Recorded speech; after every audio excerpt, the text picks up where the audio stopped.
discuss all the important points of the chapter which is solution, and it is of 12th class. So solution is a homogeneous mixture of two or more substances. For example, here let's take 100 gram water. ये हमारे पास क्या pure water है. To this what we do, we add 5 gram of, let's say, glucose. Glucose mixes in water uniformly throughout the whole body of water. जो glucose का 5 ग्राम हमने यहाँ पर डाला है वो पूरे पानी में ऊपर नीचे पूरे सिस्टम में हर जगह पर बराबर बराबर मिल जाता है. और इस तरह की जो मिक्सिंग है उसको बोलते हैं होमोजीनियस और यूनिफॉर्म मिक्सिंग. तो यहां से जो ये सिस्टम बनेगा नया, जिसमें दो यहाँ पर सब्सटेंसेस हैं, वाटर और दूसरा क्या है, ग्लूकोज. इनका जो ये सिस्टम बन गया इसको बोलते हैं हम सॉल्यूशन. क्या बोलते हैं भाई, सॉल्यूशन. और सॉल्यूशन क्या है, वो 9 तरह के होते हैं. कितने भाई, 9 टाइप्स होते हैं. 9 types depending on the nature of solvent. जो ज्यादा मात्रा में है वो सोलवेंट है. जैसे यहाँ पर पानी क्या है, 100 ग्राम में जाता है, ये सोलवेंट है. ग्लूकोज कम है, ये सोल्यूट है. क्या भाई, ये सोल्यूट. लेस अमाउंट, ये क्या भाई, जो ज्यादा मात्रा एज कंपेयर टू सोल्यूट. ये इन दोनों की तुलनात्मक मात्रा है भाई. इन दोनों को कंपेयर करेंगे, इन दोनों में जो ज्यादा होगा वो क्या होता है, सोलवेंट होता है. अगर 3 है, उन तीनों में जो सबसे ज्यादा होगा वो सोलवेंट होता है. तो हम यहाँ पर हम किसकी बात कर रहे हैं, हम यहाँ पर बात करेंगे बाइनरी सॉल्यूशन की. ऐसा सॉल्यूशन जिसमें एक ही सोल्यूट है, one solute only. Binary solution containing one solute only.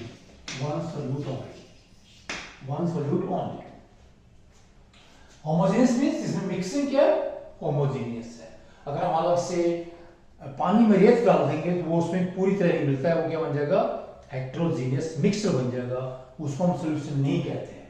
कि अगर हम पानी में रेत डाल देंगे क्या होगा, रेत पानी में यूनिफॉर्मली नहीं मिलता है, वो क्या बन जाता है, दैट बिकम्स ए मिक्सचर. वो सॉल्यूशन नहीं है, मिक्सचर है. प्लीज ये ध्यान रखना इस बात का. हमने कहा कि 9 तरह के हैं, ठीक है. यहां पर देखिए प्लीज, सोलवेंट क्या होगा, पहले हमारे पास क्या लेते हैं, हम लेते हैं कोई भी हमारे पास गैस है, तो गैस में क्या बनाएंगे, गैस में गैस मिला देंगे. जैसे एयर है, ठीक है, एयर नाइट्रोजन, यहाँ पर सोलवेंट है, ऑक्सीजन सोल्यूट है, एयर.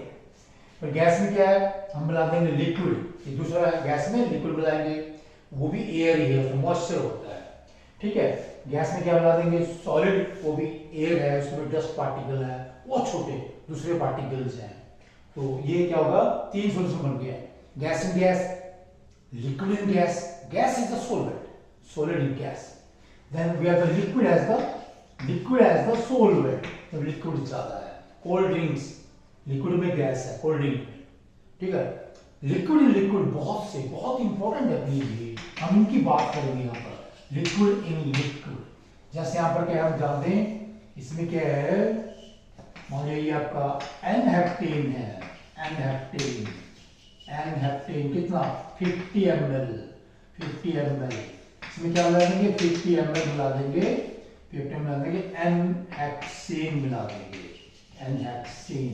तो ये भी क्या, यहाँ पर आपस में दोनों यूनिफॉर्मली मिल जाते हैं, दोनों के मिलने से, ठीक है. ये भी सॉल्यूशन बन जाता है जो कि लिक्विड इन लिक्विड का है. N heptane plus n hexane. Okay please. 50 ml of N-heptane is mixed with 50 ml of N-hexane. We get a homogeneous mixture which is solution of liquid in liquid. Very important.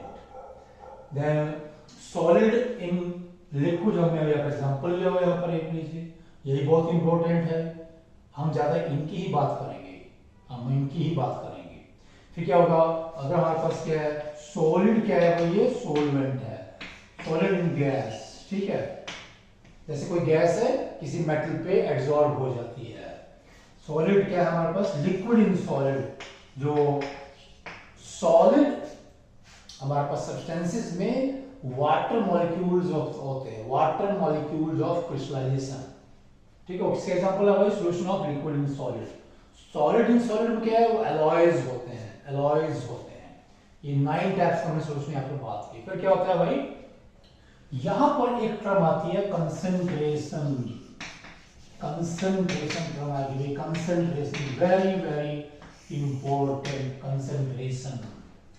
तो यहां पर इन दोनों में जो तुलनात्मक मात्रा है, कंपैरेटिव अमाउंट है किसकी, सॉल्वेंट जो वाटर है और यहाँ पर सॉल्यूट जो ग्लूकोज है, so their comparative amount is taken as concentration, their comparative amount in the solution is taken as concentration.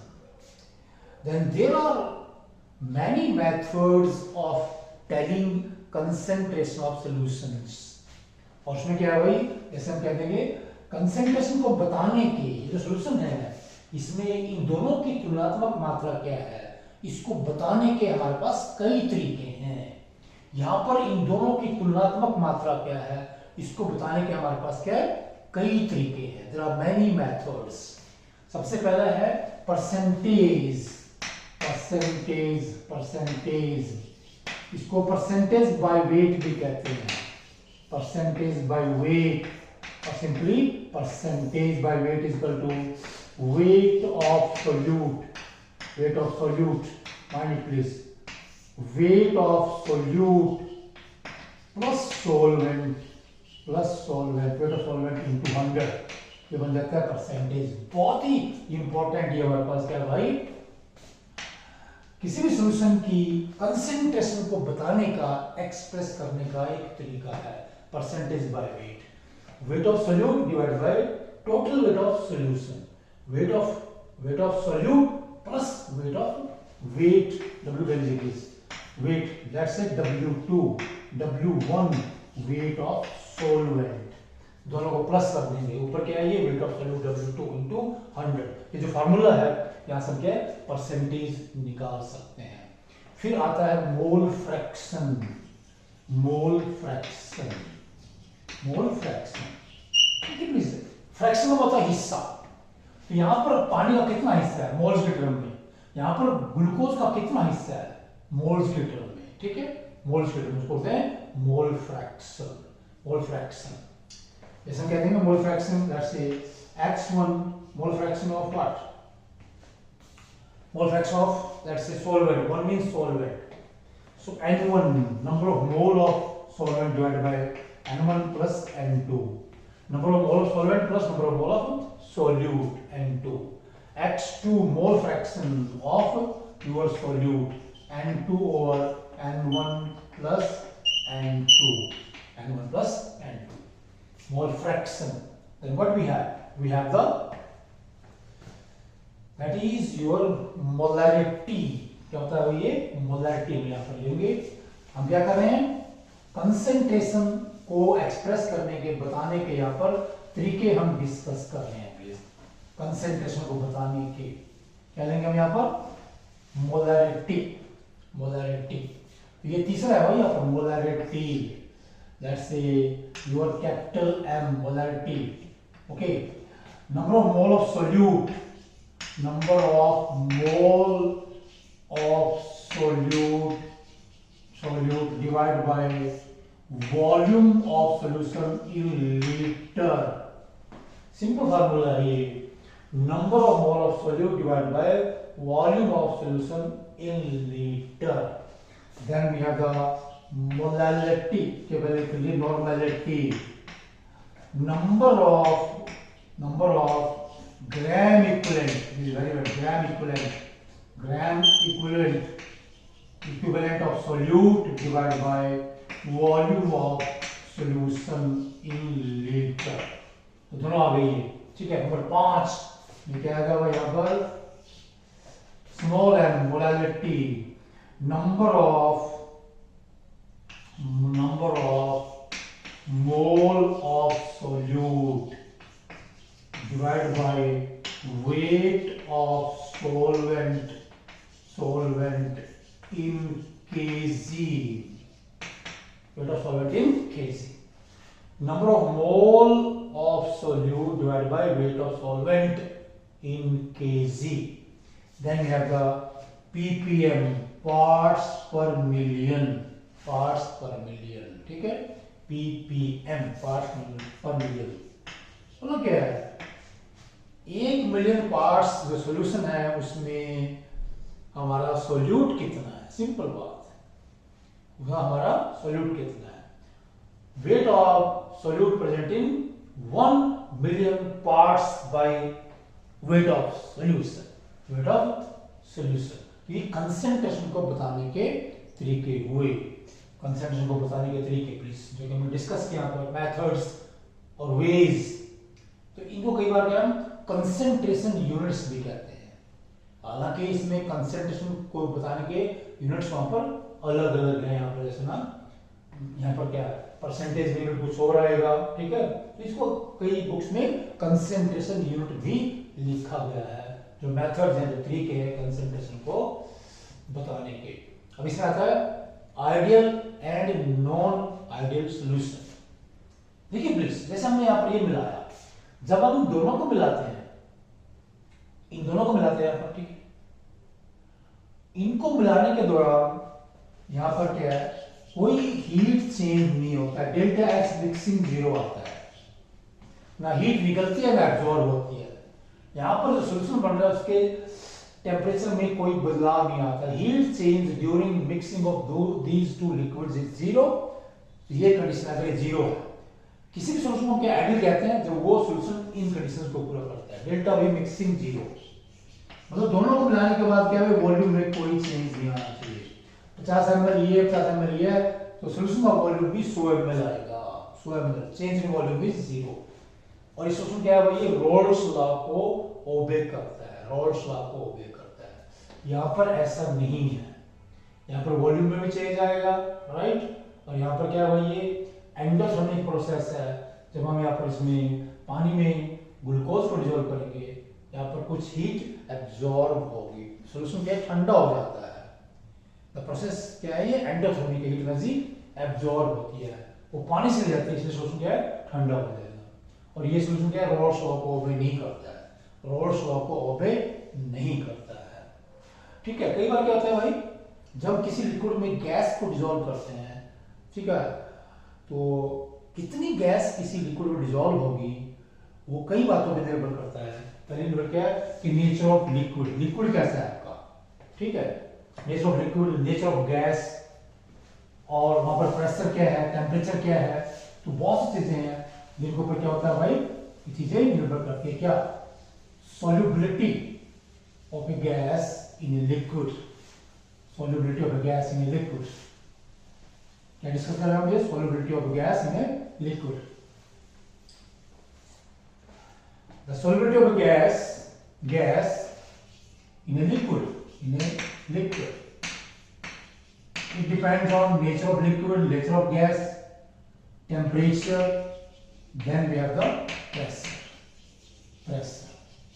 ठीक है प्लीज, मान लीजिए गैस भी हमारा, कोई ये गैस है, लिक्विड भी है, कांस्टेंट है, टेम्परेचर भी कांस्टेंट है, हमने गैस को कम या ज्यादा वहां पर डिसॉल्व करना है, तो फिर क्या है, वहां पर हेनरीज लॉ फॉर्म होता है। हेनरीज लॉ क्या होता है हमें, कि कोई भी गैस जो किसी लिक्विड में घुलती है वो उतनी ज्यादा घुलेगी जितना उसका प्रेशर होगा, ठीक है। Amount of a gas, weight of a gas dissolved is proportional to its pressure और पार्शियल प्रेशर अगर वो गैस मिक्सचर में है। ये W कह लीजिए, वेट कह लीजिए, या M कह लीजिए, आपकी मर्जी है। And this W is equal to K into P, right? K into P, K is known as the Henry's law constant। तो कई बार ये K की बजाय यहाँ पर H भी लिखा होता है, वही आपकी मर्जी है। यहाँ पर ये W is equal to that is H over P, ठीक है। ये कांस्टेंट है, ये अलग अलग बुक्स में आपको अलग अलग मिलेगा। Henry's law constant, W over P is equal to constant, right? Let's say KH कह लीजिए, H कह लीजिए, K कह लीजिए, KH, Henry's law constant. This is very important. The weight or the amount of the gas dissolved in a liquid is proportional to its pressure. If the gas is pure, its partial pressure. If the gas is in a mixture. This is Henry's law. ठीक है?